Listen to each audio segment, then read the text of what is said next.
नमस्ते मित्रांनो, king of stories या चॅनलवरती आपले स्वागत. सकाळपासून सतीश विलक्षण अस्वस्थ होता. 9 वर्षापूर्वी बोहल्यावर पाहिलेलं स्वप्न हा केवळ एक हिशेब ठरणार होता आणि तो जमा खर्च आज होणार होता.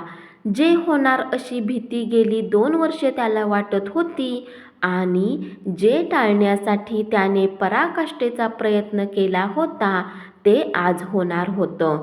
ते घडू नये म्हणून त्यानं कमी का प्रयत्न केले?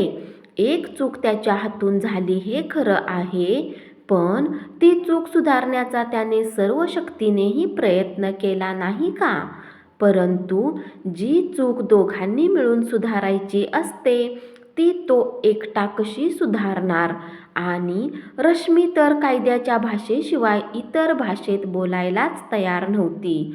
रश्मी त्याच्या बाबतीत इतकी शुष्कपर्ण कशी झाली की ती कधी मोहरलीच नव्हती. कधी कधी त्याला असं वाटायचं की रश्मीचा आणि आपला परिचय झालेला नाही. 9 वर्षापूर्वी सतीश रश्मीला जेव्हा पाहायला गेला तेव्हा तिने डोळे वर करून त्याच्याकडे पाहताच त्याला तिचं वेगळेपण जाणवलं होतं. आतापर्यंत त्यानं 25 मुली पाहिल्या होत्या आणि पहिल्याच दृष्टीभेटीत त्यानं प्रत्येकीविषयी काही अंदाज बांधले होते. काहींच्या नजरेतून भित्रेपणा दिसत होता, काहींच्या नजरेत आत्मविश्वास, तर काहींच्या नजरेत मादकता. कोणी त्याला धांदरट वाटली, कोणी जास्त धीट, कोणी मादक, कोणी गर्विष्ठ, कोणी बावळट, कोणी चंचल. डोळ्या इतका मानवी स्वभावाचा दुसरा चांगला आरसा सापडणार नाही. आजपर्यंत त्यानं पाहिलेल्या मुलींचे त्यांच्या डोळ्यात प्रतिबिंब झालेले स्वभाव एकेरी होते. त्यात उलटसुलट नव्हती, कसली गुंतागुंत नव्हती. रश्मीचे डोळे मात्र सतीशला वाचताच आले नाहीत. खोल डोहासारख्या दिसणाऱ्या तिच्या काळ्याभोर डोळ्यांचा त्याला थांग लागलाच नाही. म्हणूनच त्याला रश्मीबद्दल आकर्षण वाटलं आणि पाहता क्षणीच त्याने तिला होकार दिला. तो रश्मीवर खुश होता, परंतु त्याचबरोबर तिच्याबद्दल त्याला कुतूहल वाटलं होतं. कशी आहे ही मुलगी? भावूक, हळवी, व्यवहारी, मनमिळावू, हट्टी, मृदू, मधुर, अहंकारी. लग्न ठरल्यापासून रश्मीच्या स्वभावाचा, तिच्या कांगोऱ्यांचा, तिच्या मर्यादांचा तो अंदाज बांधत राहिला. परंतु आजपर्यंत आपले अंदाज बरोबर आहेत असा विश्वास त्याच्या मनात निर्माण झाला नव्हता. लग्न झाल्यापासून गृहिणी या नात्याने रश्मी कणभरही कमी ठरली नव्हती. विलक्षण दक्षतेनं तिनं संसार केला होता. घरात टापटीप, उधळमाधळ न करता हौसमौज करणे, सतीशच्या आवडीनिवडी जपणं हे सर्व तिनं कटाक्षाने केलं होतं. पण हे सर्व केवळ कटाक्षाने होत होतं की उत्स्फूर्तपणे होत होतं याबद्दल कधी कधी सतीशचं मन साशंक होत होतं. कोणाला काय हवं आहे हे जाणण्या इतकी बुद्धी आहे आणि ते करण्याची क्षमता आहे म्हणून एखादी गोष्ट करणं वेगळं आणि भावूक ओढीनं ती करणं वेगळं. पण ही शंकासुद्धा इतकी पुसट होती आणि ती पुसून टाकणारे प्रसंगही इतके घडले होते की सतीशनं त्या संख्येला फार थरा दिला नव्हता. लग्नानंतर पहिल्याच वर्षात सतीशला टायफॉईड झाला. त्यावेळी रात्रीच्या रात्री रश्मीनं जागून काढल्या होत्या. कोणत्याही वेळी सतीशनं डोळे उघडले तरी रश्मी त्याच्याजवळ खुर्चीवर बसलेली असायची. त्याचा ताप उतरला त्यावेळी तिने एक प्रदीर्घ सुस्कारा सोडला आणि त्याच्या भेटीला आलेल्या बहिणीला त्याच्याजवळ बसवून त्या दिवशी ती झोपी गेली. तिच्या सेवेमुळे सतीशचं मन कृतज्ञतेनं भरून गेलं. परंतु आज त्या सर्व आठवणी मनात पिंगा घालत असताना त्याच्या मनात उगीचच काही प्रश्न निर्माण होत होते. रश्मीने एक सुस्कारा सोडण्याऐवजी आपल्याला उराशी धरून अश्रूंनी नाहू का घातलं नाही. त्या आजारात रश्मीने आपल्या केसावरून हात फिरवल्यामुळे आपल्याला एकदाही जाग कशी आली नाही. ती आपल्या शेजारी बसून जागत होती. ती एखाद्या नर्सनं पेशंटजवळ जागावं तशी जागत होती, की एखाद्या प्रेयसीनं आपल्या प्रियकराजवळ जागावं तशी जागत होती. खरं म्हणजे असे प्रश्न आपल्याच मनाला विचारत बसणं हा रिकाम्या न्हाव्यानं भिंतीला तुंबड्या लावण्यातलाच प्रकार होता. आणि आता तर हे सर्व प्रश्न गैर लागू झाले होते. तरीही त्याच्या मनात विचारांचं काहूर उठलं होतं. रश्मीला यावेळी काय वाटत असेल? भातुकलीचा डाव मोडला तरी त्यातल्या राजा राणीला दुःख होतं. मग इतक्या कौतुकानं मांडलेला संसार उधळताना तिला काहीच वाटलं नसेल. आपली दोन्ही मुलं जन्मताच गेली, त्यामुळे तर ती इतकी शुष्क बनली नसेल. त्यावेळी काय ती रश्मी मुळापासून हलली होती आणि सतीशला बिलगून म्हणाली होती, आता जगण्याला काहीच अर्थ उरला नाही हो. त्यावर सतीश तिला समजावत म्हणाला होता, असं का म्हणतेस रश्मी? आपण तरुण आहोत. आपल्याला अजून मुलं होतील आणि समजा झाली नाही तरी तुला मी आहे, मला तू आहेस. आपण एकमेकावर प्रेम करतो. तोपर्यंत आपल्या संसाराला उणेपणा येणार नाही. सतीश केवळ तोंड देखलं बोलला नव्हता. त्याने अतिशय हळुवारपणे आपल्या बायकोला जपण्याचा प्रयत्न केला होता आणि म्हणूनच तिने जेव्हा नोकरी करण्याचा प्रस्ताव मांडला तेव्हा काहीसा मनाविरुद्ध त्याने तो मान्य केला होता.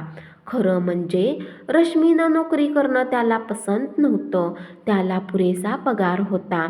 त्यामुळे नोकरीकरता रश्मीनं दिवसभर घराबाहेर राहावं आणि थकल्या मनानं आणि देहानं संसार करावा अशी काही गरज नव्हती. म्हणून तिने नोकरीचं बंधन स्वीकारण्यापेक्षा फावल्या वेळात एखादं समाजकार्य करावं असं त्यानं सुचवलं होतं. पण जेव्हा रश्मीनं नोकरीचा आग्रहच धरला तेव्हा त्यांना नाईलाजाने संमती दिली आणि नंतर त्याला आपण केलं ते बरोबरच केलं असं वाटू लागलं. कारण रश्मी नोकरी करू लागल्यापासून खूपच प्रसन्नचित्त दिसू लागली होती. तिच्या काळ्याभोर डोळ्यातला तळ थोडा वर उचलल्यासारखा झाला. रश्मीला नोकरी करण्याची इतकी हौस होती का? नोकरी लागल्यापासून एका माणसाचा चेहरा इतका उजळला आहे की मला वाटलं गेले 5 वर्ष आपण उगीचच फुकट घालवली. सतीश एकदा काहीशा गंभीरपणे म्हणाला होता. असंच नाही काही? रश्मीनं प्रश्न उडवाउडवीवर घालवत म्हटलं होतं. नाही कसं? पूर्वी इतकी प्रसन्न दिसत नव्हतीस. नोकरी तुला नेमकी कशाकरता आवडते? स्वातंत्र्याकरता की पैशाकरता? सतीशनं विचारलं होतं. दोन्ही करता. म्हणजे तू पूर्वी स्वतंत्र नव्हतीस का? आणि पूर्वी नसलीस तर आता आहेस का? अर्थाचा अनर्थ करू नका. आणि तुला पैसे हवे होते तर मी तुझ्या नावावर ठेवले असते. बोलता बोलता संभाषणाला गंभीर वळण लागलं. रश्मी आपला पगार स्वतंत्र अकाउंटवर ठेवत असे. ही गोष्ट त्याला थोडी खुपत असे. त्याबाबतही बोलताना तो एकदा म्हणाला होता, म्हणजे तुझा माझ्यावर विश्वास नाही का? असं कोण म्हणतं? रश्मीने विचारलं होतं. पण व्यवहार चोख ठेवला म्हणून बिघडलं कुठं? माझ्या मावशीच्या नवऱ्यानं स्वतःची मुलं लग्नाला आलेली असताना दुसरं लग्न केलं आणि मावशीला टाकलं. त्या बिचारीने नवऱ्यावर विश्वास ठेवलाच होता की. काटा कुठे रुतत होता हे सतीशच्या लक्षात आलं आणि त्यानं प्रेमभरानं रश्मीला मिठीत घेत म्हटलं, राणी, जगात विश्वासघाताची शेकडो उदाहरणे आहेत. म्हणून का आपण एकमेकांचा विश्वासघात करणार आहोत?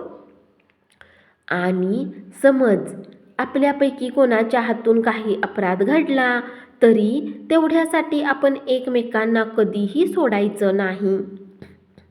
तो विषय त्यावेळी तेवढ्यावर राहिला होता. त्यावेळी रश्मीनं व्यक्त केलेली शंका आणि सतीशनं दिलेलं आश्वासन कसोटीला लागायला प्रसंग येईल असं वाटलं नव्हतं. पण रश्मीवर सतीशचं पूर्ण प्रेम असतानाही तो दुसऱ्या स्त्रीच्या पाशात गुंतला होता. हे कसं घडलं याचं सतीशलाच आश्चर्य वाटत होतं. आपण बेसावध राहिलो आणि आपल्या निष्ठेला तडे जाऊ लागले याबद्दल त्याचं मनच त्याला क्षमा करत नव्हतं. डोळ्यातून माणसांचं मन वाचण्याचा सतीशला छंद होता. त्यामुळेच तर तो फसला नव्हता. रश्मीच्या काळ्याभोर डोहासारख्या डोळ्यातला गोडपणा त्यालाच उमजला नाही, म्हणून त्याला तिचं आकर्षण वाटत होतं आणि शलाकाच्या निर्वाज्य बदामी डोळ्यात त्याला केवळ निरागसपणा दिसला होता. त्यामुळे तो बेसावध राहिला.